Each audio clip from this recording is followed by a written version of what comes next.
একবার এক গ্রামে এক রাখাল ছেলে বাস করত। সে ছিল অত্যন্ত সৎ, পরিশ্রমী এবং আল্লাহ ভীরু। প্রতিদিন বেড়া চরানোর পাকে সে আল্লাহর সৃষ্টির সৌন্দর্যে মগ্ন থাকত। তার হৃদয় ছিল একটি গভীর স্বপ্ন।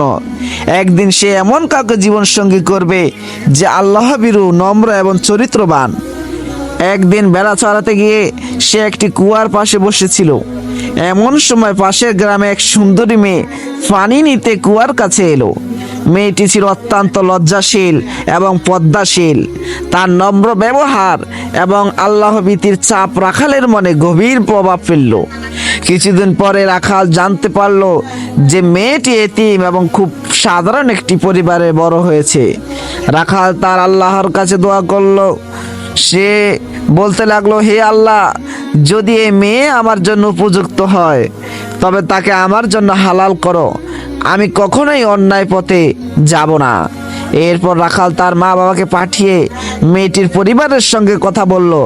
মেয়েটির অভিভাবকরা রাখালের চরিত্র ও আল্লাহ ভীতির কথা শুনে রাজি হলেন। অল্প খরচে এবং ইসলামের নিয়ম অনুযায়ী তাদের বিয়ে সম্পূর্ণ হলো। বিয়ের পর রাখাল তার স্ত্রীকে বলল, তুমি আমার জন্য আল্লাহর পক্ষ থেকে একটা বিশেষ নিয়ামত। আমি তোমার দুনিয়ার সুখ স্বাচ্ছন্দ্য দিতে না পারি তোমার কোনো আশা পূরণ করতে, তবে তোমাকে সুখী রাখার জন্য আল্লাহর পথে চলার চেষ্টা করব।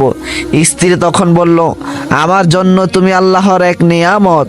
আমাদের জীবন যতই কঠিন হোক না কেন, আমরা আল্লাহর পথে থাকব এবং ধৈর্য ধারণ করব। এই দম্পতির ভালোবাসা ছিল অত্যন্ত আল্লাহ ভীরুতা এবং পরস্পরের প্রতি শ্রদ্ধার উপর প্রতিষ্ঠিত। তারা দুনিয়ার লোভ লালসা ত্যাগ করে সাদাসিধে জীবন যাপন করলো। গল্পের শিক্ষা, প্রকৃত ভালোবাসা দুনিয়াবী আকর্ষণের উপর নয়, বরং আল্লাহর সন্তুষ্টি এবং চরিত্রের উপর নির্ভর করে।